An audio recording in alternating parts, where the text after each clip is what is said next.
All right, welcome back. We know one guy that's not getting traded is Josh Bell, but he's batting sub 150 since the All-Star break. And Pony, I want to send this over to you. Yeah. The one thing that I would want to see done here is maybe a deal. I know that's not going to happen with Josh Bell, but what do you think has been his problem right now? Just a slump?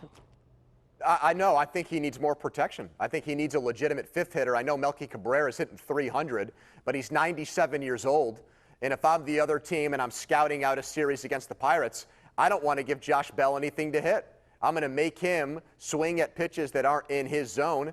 And then when you do make the rare mistake, he might not be ready for it. So I think there's so much pressure on Josh Bell to carry this offense. There's a bunch of singles hitters. There's only one guy that supplies power, and it's Bell. And I think it's getting to him a little bit. I think teams have adjusted their game plans because they know he's the guy that does the most damage. I think he was so good at that too, Andrew, being able to be so patient at the plate and hit where the ball was being pitched at. But, yeah, it has to be playing in his mind right now. Which he have no home runs since the All-Star break, batting $1.50. I mean, he really needs to be able to turn this around, because the last thing you want to do is be batting 340 and being an MVP talk, then go into the offseason with numbers where you're betting 250 and you're just thinking more about what you didn't do than what you did do. So he needs to get it turned around here one way or another. And I think he's good enough to be. We have to remember, man, this is only his third season. He doesn't have a ton of bats in his lineup, in his arsenal. So I think he'll be all right. I'm not about ready to give him, $50 million like Richie is, but I think I'm ready to give him $120 million of your own money. He wouldn't take it. And Jason, you talked to his agent, Scott Boras. I mean, is there any chance that the Pirates could sign a long-term deal with this guy right now? Because if they don't, I don't see Josh Bell being here in 3 years. Man, I would love to sit here and say there is, but there ain't. I talked to Scott Boras at the Major League Baseball All-Star game, and the picture he painted for me was not friendly. Basically said the Pirates have not had a great history of locking up their star players, and he's absolutely right.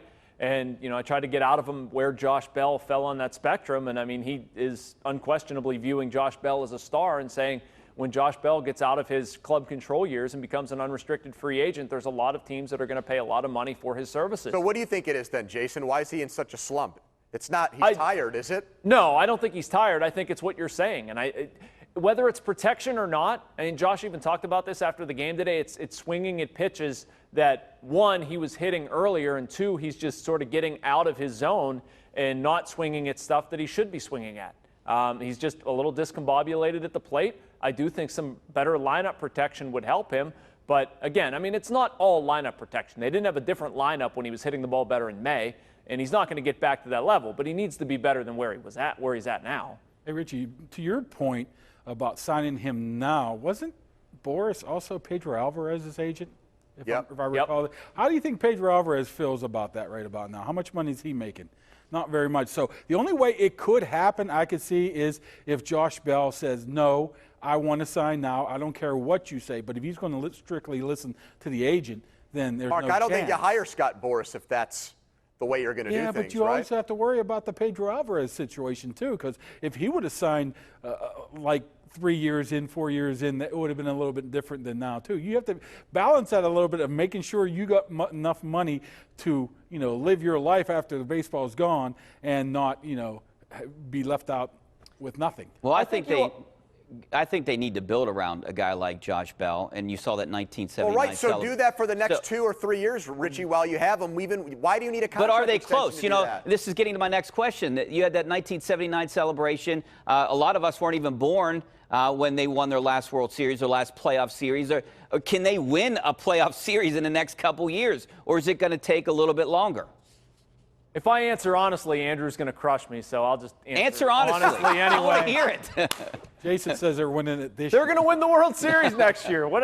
Is there any doubt? No. Look, I think they're reasonably close. I don't think they're miles away. I think maybe 10 or 15 years ago we would have looked at this team and said they're a complete dumpster fire. I don't think we're there. I think they need to make some offseason moves. I think they need to make some aggressive offseason moves. I'll tell you what I think really ended up rupturing their chance to do it. And that's if they had a rotation that's set up with Cole and Glass now in it, at what they are right now, you'd have the makings of a really strong pitching staff. If Polanco had developed the way they intended him to, he would be the protection that we just talked about with Bell, where you had a guy that was capable of hitting 30 home runs behind him in the lineup. They bet on some guys and kept some guys who haven't panned out, like Cervelli now. They're stuck with him for almost $11 million. And some of the pitchers and players they let get away have turned out to be really good. Charlie Morton's another one. He'd look good in this rotation right now. Okay. Let me ask you this question.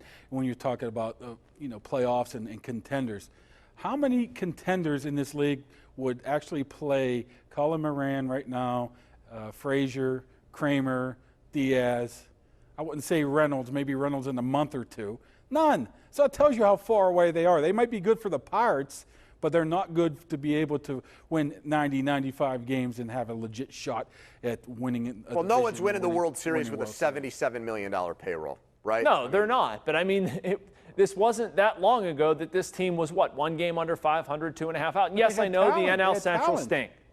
What's that? They had talent back then. I don't see that. No, he's talking about a month ago. Yeah, I was just talking about going into the All-Star ago. break. They were legitimately there. And honestly, earlier this season, if they would have done something, maybe signed Dallas Keuchel or whatever to help out their rotation, I think they would have been okay.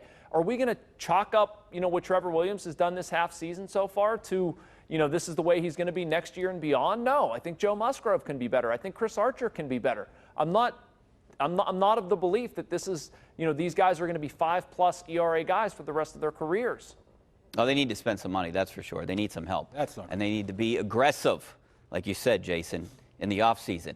All right, now let's go around the horn for this week's Smooth Move, brought to you by Pittsburgh's largest supplier of the smoothest granite, marble, and quartz countertops, Armina Stone. Let's start with you, Jason. Oh, at the Pirates game this afternoon, did anybody see the moron that walked onto the field? I guess that might be my smooth move. But Barstool also, made him do it, I heard. Who did? Barstool. Jeez. Honestly, though, I was more amused by the umpire, who backed up like it was a swarm of bees or something walking through the field and just kind of casually took this guy away. So I don't know. A couple smooth moves all the way Where's around. James Harrison when you need him, right, Jason? I know. All right, I'm going to go with, and you know where I'm going with this one, Jason. Matt Nagy, now becoming one of my favorite NFL head coaches. It was peanuts. The 7th inning stretch at Wrigley Field. Google it. Matt Nagy, take me out to the ball game. Have a good laugh. Thank me later. That's my smooth move, Richie. Right up your alley, Richie, if you catch my drift, baby. I don't know how I can follow this. I should just drop the mic. But I would have to say it's Pirate fans on Saturday just absolutely giving Dave Parker a standing ovation, rousing ovation. He didn't necessarily leave here 20 years ago in good standing, and it's nice to see that he's, first of all, looking better, feeling better with his disease he's dealing with right now. But I think it was very nice of the fans to welcome him back with open arms. All right, and coming up, that is our Smooth Move of the Week, brought to you by Armina Stone, who features Pittsburgh's largest indoor stone gallery of granite and marble countertops, Armina Stone. Touchdown with new granite countertops from Armina Stone. We're going to transition from Bucko Fever to Steelers Nation coming up next. Stay right there.